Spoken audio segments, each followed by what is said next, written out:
नमस्कार बच्चों, आपका स्वागत है आपके अपने यूट्यूब चैनल खन्ना क्लासेस पर। और आज हम फिर आपके लिए लेकर आए हैं सामाजिक विज्ञान विषय की क्लास कक्षा 10 के लिए, और जिसमें हम पढ़ रहे हैं अभी अध्याय तीसरा। इसमें टॉपिक रहेगा आज हमारा औद्योगिक प्रदूषण व मानव जीवन पर इसका प्रभाव।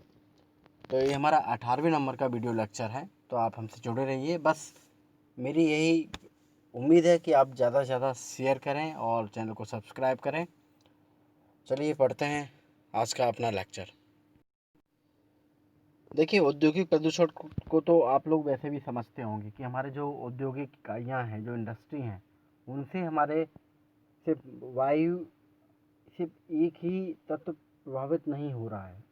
औद्योगिक इकाइयों के जो प्रदूषण निकलता है तो उससे हमारे वायु भी प्रदूषित होती है, जल भी प्रदूषित होता है और भूमि भी प्रदूषित होती है। तो जो प्रदूषण की जो परिभाषा है वो उन्होंने क्या दी है कि वायु, जल और भूमि में किसी भौतिक, रासायनिक अथवा जैविक अनचाहे परिवर्तन से जिससे प्राणी मात्र का स्वास्थ्य, सुरक्षा और कल्याण को प्रभावी तौर से हानि पहुंचती, उसे प्रदूषण कहते हैं। यानी कि जो इंडस्ट्री, जो औद्योगिक इकाइयां हैं, उनसे हमारे वायु, जल और भूमि को किसी भी तरह से, चाहे भौतिक रूप से नुकसान पहुंच रहा हो, चाहे रासायनिक रूप से नुकसान पहुंच रहा हो, यानी किसी भी अनचाही चीज़ों से हमारे अनचाहे परिवर्तन हो जिसको हम नहीं चाहते, तो और जिससे प्राणी का स्वास्थ्य, मनुष्य का स्वास्थ्य, सुरक्षा, ये सब प्रभावी हों, उसे हम प्रदूषण कहते हैं। मनुष्य ने अपने मौलिक आवश्यकताओं की पूर्ति के लिए औद्योगिक कारखानों की स्थापना की। देखो, मनुष्य की बहुत सी आवश्यकता हैं जिसके लिए हमको औद्योगिक इकाइयों को लगाना पड़ा, इंडस्ट्रियों को लगाना पड़ा। ये बात सत्य है कि इंडस्ट्री, जो औद्योगिक प्रगति है, उससे हमारे देश की अर्थव्यवस्था को प्रगति मिली है। देश को उन्नत बनाने में महत्वपूर्ण सहयोग दिया है औद्योगिक इकाइयों ने। लेकिन वहीं दूसरी ओर पर्यावरण संबंधी ऐसी कठिनाइयों को जन्म दिया है औद्योगिक इकाइयों ने, जो आज बेकरार रूप से हमारे सामने खड़ी हैं। आज पर्यावरणविद इस बात का अनुभव कर रहे हैं कि औद्योगिक इकाइयों से निकलने वाला कचरा, दूषित जल, विषैली गैस आज संपूर्ण पर्यावरण को प्रदूषित कर रही हैं। पारिस्थितिक तंत्र का संतुलन बिगड़ रहा है तथा प्रदूषण की स्थिति संकट बिंदु तक पहुंच गई है, जिससे पृथ्वी पर जीवन के अस्तित्व के लिए खतरा पैदा हो गया है। औद्योगिकीकरण से होने वाले प्रमुख प्रदूषण निम्नलिखित हैं। जैसे वायु प्रदूषण, चिमनियों से, औद्योगिक इकाइयों से इतना धुआं निकल रहा है जिससे वायु प्रदूषण हो रहा है। जल प्रदूषण, जो इंडस्ट्रियों से वेस्टेज निकल रहा है, केमिकल निकल रहा है, जो वेस्ट वाटर निकल रहा है सीधा नदियों में, तालाबों में डाल दिया जाता है, जिससे हमारा जल प्रदूषण हो रहा है।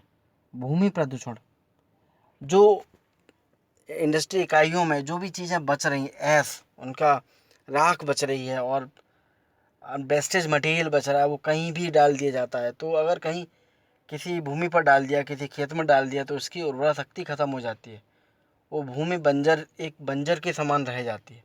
तो उससे हमारा भूमि प्रदूषण भी होता है। और ध्वनि प्रदूषण तो आप समझते ही हैं, इंडस्ट्री चलती है, कितना आवाज़ होता है, इतना आवाज़ होता है, इतना आवाज़ होता है कि लोग आपस में बात नहीं कर सकते, तो उसको बोलते हैं ध्वनि प्रदूषण। तो 4 तरह के मेन प्रदूषण हैं हमारे औद्योगिक इकाइयों से। उद्योगों के अतिरिक्त पर्यावरण प्रदूषण के अन्य कई घटक भी हैं, किंतु हम यहाँ प्रदूषण में केवल औद्योगिकरण की भूमिका का ही अध्ययन कर रहे हैं। अब ऐसे वायु प्रदूषण को मैंने आपको संक्षेप में समझा है, लेकिन देखिए यहाँ क्या दिया है कि कारखानों से निकलने वाली हानिकारक गैसें व धुआं वायु प्रदूषण का मुख्य कारण है। विभिन्न उद्योगों से होने वाले प्रदूषण की मात्रा एवं प्रकृति उद्योगों के प्रकार, प्रयुक्त होने वाले कच्चे माल, निर्माण आदि पर निर्भर करती है। यानी कारखानों से जो विषैली गैसें, धुआं निकल रहा है, उससे हमारा वायु प्रदूषण हो रहा है। और विभिन्न विभिन्न उद्योगों से जो प्रदूषण निकलता है, उसकी मात्रा, प्रकृति भी अलग अलग हो सकती है। उद्योगों के प्रकार भी अलग अलग हो सकते हैं। जैसे कहीं कोयला यूज हो रहा होगा तो वहाँ ज़्यादा धुआं निकलेगा, जहाँ गैस से इलेक्ट्रिसिटी यूज हो रही है वहाँ कम धुआं निकलेगा, निकलेगा भी तो बहुत कम या निकलेगा ही नहीं। या कच्चा माल किस तरह का है, निर्माण की प्रक्रिया क्या है, ये सब चीज़ों पर निर्भर करता है कि कितना वायु प्रदूषण उस इंडस्ट्री से, उस उद्योग से होगा। इस दृष्टि से कपड़ा उद्योग, रासायनिक उद्योग, धातु उद्योग, तेल शोधक, चीनी उद्योग अन्य उद्योगों की अपेक्षा अधिक प्रदूषण फैलाते हैं। इन उद्योगों से वायुमंडल में carbon dioxide, carbon monoxide, sulphur dioxide, धूल आदि हानिकारक व विषैले तत्व मिल जाते हैं जो वायु को प्रदूषित करते हैं। अब हम बात करते हैं जल प्रदूषण की। हम जानते हैं कि जल जीवन का आधार है और जल हमको साफ मिलना चाहिए, लेकिन जल में अवांछित तत्वों का मिश्रण जल को प्रदूषित कर देता है। औद्योगिक उत्पादन हेतु कारखानों में जल का उपयोग किया जाता है और औद्योगिक प्रक्रिया के दौरान जल में अनेक हानिकारक पदार्थ, लवण, अम्ल, रसायन, गैसें घुल जाते हैं और उद्योगों से निकला हुआ ये जल जलाशयों और नदियों में जाकर मिल जाता है। तो इस जल का उपयोग या संपर्क प्राणियों या वनस्पतियों के लिए घातक होता है। तो औद्योगिक अपशिष्टों के सागरों व महासागरों में डालने से समुद्री जल भी प्रदूषित हो जाता है। यानी कि जो जल फैक्ट्रियों से निकल के आ रहा है उसमें बहुत से अम्ल मिल जाते हैं, लवण मिल जाते हैं, रसायन मिल जाते हैं, गैसें घुल जाती हैं, तो जल विषैला बन जाता है। वो जल नदियों में चला जाता है, नदियों से हमारे तालाबों में चला जाता है और वो सबको प्रदूषित कर देता है। और वो अगर इंसान और पेड़ पौधों के उपयोग में आ जाए तो इन सबको बहुत हानि पहुंचा सकता है। अब बात करते हैं हम भूमि प्रदूषण की।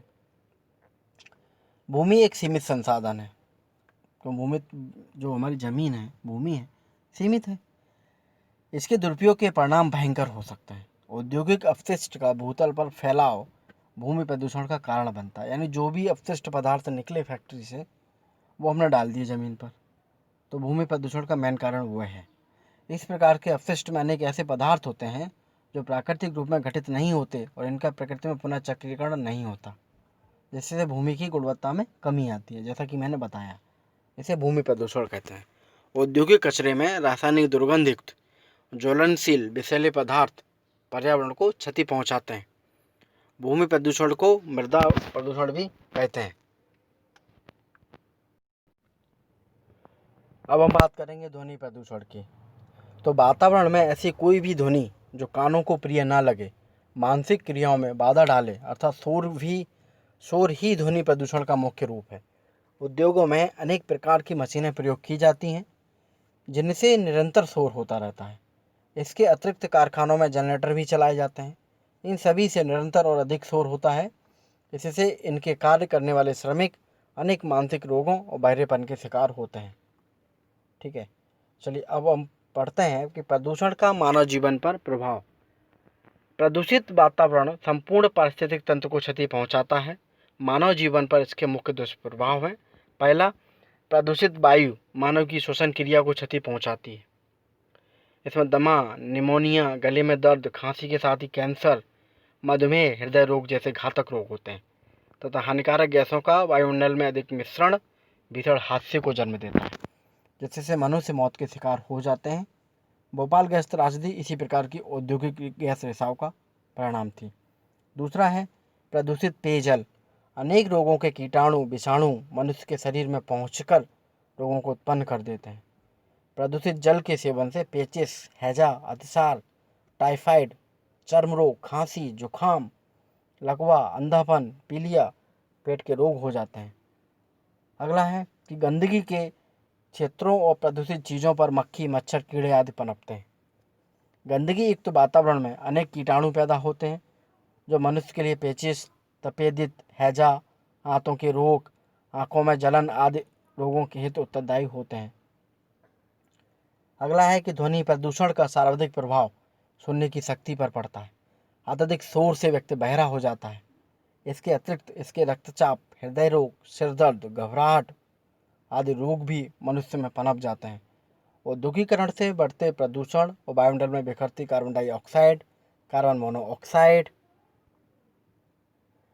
से ग्रीन हाउस प्रभाव का जन्म हुआ। सूर्य की गर्मी के वायुमंडल में कैद हो जाने से धरती के औसत तापमान में वृद्धि हो रही है, जिससे भूतापन, ग्लोबल वार्मिंग होने लगी है।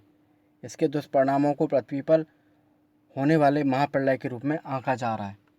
तो बच्चों, हमारे चैनल को सब्सक्राइब करिए, ज़्यादा से ज़्यादा शेयर करिए और पढ़ते रहिए। आपको कुछ समझ नहीं आता है, आप कमेंट्स बॉक्स में लिखिए, हम आपको बहुत अच्छे से समझाएंगे। आप एक बार लिख के तो देखिए क्या समझ में नहीं आ रहा है। चलिए, हमारे साथ जुड़े रहने के लिए आपका बहुत बहुत धन्यवाद।